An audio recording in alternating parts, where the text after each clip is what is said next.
ശരിക്കും അമ്മയെ കൂടെ കൊണ്ടുവരണമായിരുന്നു. 9 വീടുണ്ടെങ്കിൽ 9 ഗോളത്തിന്റെ 9 ദിക്കില്ല. അമ്മയ്ക്കതറിയാം. അതല്ലേ നമ്മളെ തന്നെ പറഞ്ഞയച്ചത്. തെണ്ടിരാമികളെ രണ്ടും കൂടി പോയി തെണ്ടിക്കോട്ടെ എന്ന് കണക്കാക്കി കാണും.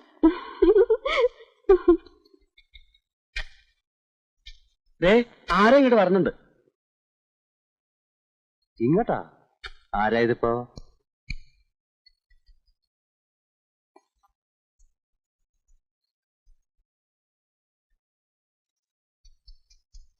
എന്താണ്ടാ ഇത് വേല കാണാൻ നിക്കണ പോലെ?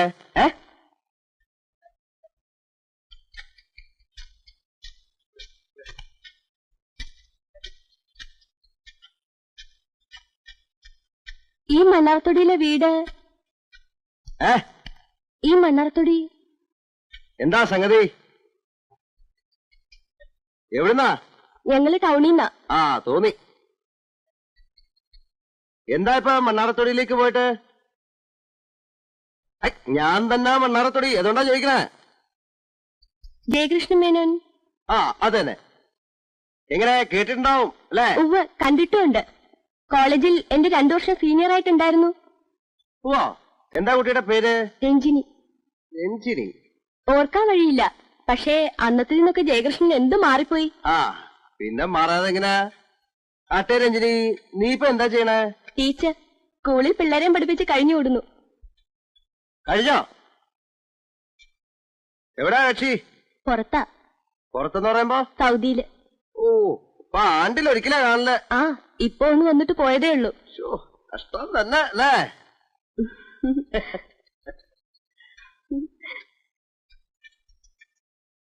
ഞങ്ങള് ഒരു ക്ഷണനത്തിന് വന്നതാ. ക്ഷണനോ?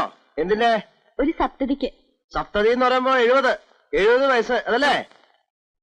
കണ്ടിട്ട് അത്രയ്ക്ക് കൊണ്ട് തോന്നുന്നില്ലല്ലോ രണ്ടാൾക്കും. ഞങ്ങൾക്കല്ല, ഞങ്ങളുടെ മുത്തശ്ശിക്ക് 70. ആരുടെ മുത്തശ്ശി? ഞങ്ങളുടെ രണ്ടാളുടെ.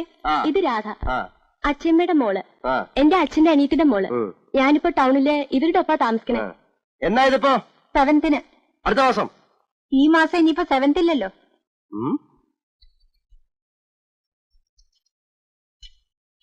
ആ, എനിക്ക് വരാൻ പറ്റില്ല. വേണമെന്നില്ല, ഞങ്ങള് പെണ്ണുങ്ങളെ ക്ഷണിക്കാൻ വന്നവരാ. മാലിനി ചേച്ചിയും ശ്രീദേവിക്കുട്ടിയും കാർത്തികേട്ടമ്മയൊക്കെ ഉണ്ടല്ലോ. അവരാരെങ്കിലും വരാണ്ടിരിക്കില്ല. ആരെ? അവരെയൊക്കെ എങ്ങനെ അറിയാൻ തനിക്ക്?